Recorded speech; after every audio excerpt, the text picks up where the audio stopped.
The Communist Party's official mouthpiece, the People's Daily, has a front-page piece slamming U.S. accusations of industrial overcapacity. This has been a recurring theme in Chinese state media for several weeks now. The article quotes experts who say the claim is meant to contain China's new energy industry and is an excuse for trade protectionism. Meanwhile, Shanghai Securities News reports that foreign investors' enthusiasm for yuan bonds is growing. Citing data from the AFEX regulator, it says foreign institutions increased their Chinese bond holdings for an 8th consecutive month. And the PBOC-backed Financial News is flagging calls for the government to shift policy from increasing credit supply to boosting consumer demand. It quotes analysts who see plenty of room to boost lending to consumers whose borrowings, excluding mortgages, account for less than 10% of total loans. Dave. Yeah, in fact, when you look at other platforms in social media, Weibo, for example, and really on the conversation around consumption and property, debate is heating up whether housing prices will actually see a rebound. And that's after authorities, of course, relaxed fairly big rules, mortgage rules. They urged local governments to step in and buy unused inventory. The strongest moves yet to ease this ongoing property problem. Let's bring in Minmin Low, our China correspondent. More context here in these discussions taking place. So how is this rescue package being received?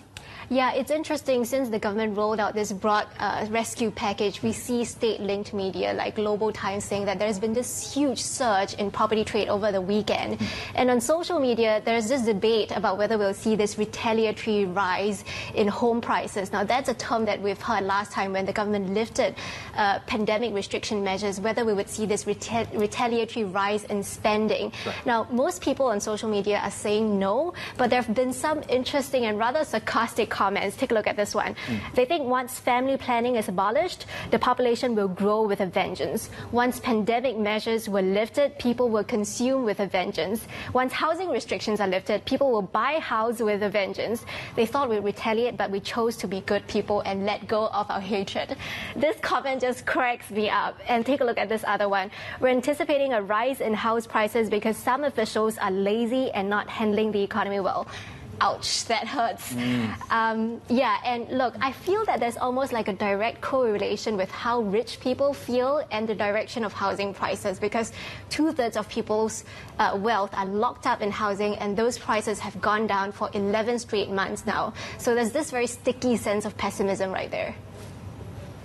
Minmin, another interesting story trending on social media, utility price rises hitting consumers really hard, and a restaurant even being cancelled for it. Yeah, this is an interesting one. So according to one study, in about 125 cities and counties, we're seeing gas prices rise by about 10%. And it's not just gas, utilities as well, your power and water. So, and the timing is rather unfortunate. It comes at a time when China Railway has also just announced that it would increase prices on a couple of its more popular high-speed rail routes by 20%. And so even though inflation is just hovering just above zero, but your utilities, transport, these are things that you use every day. So people are concerned it's going to have an outsized impact on consumer confidence. And this restaurant owner had supported this price hike for consumers, and he's being cancelled on social media. People leaving negative reviews on his on an app that reviews restaurants. So it's on its way out now.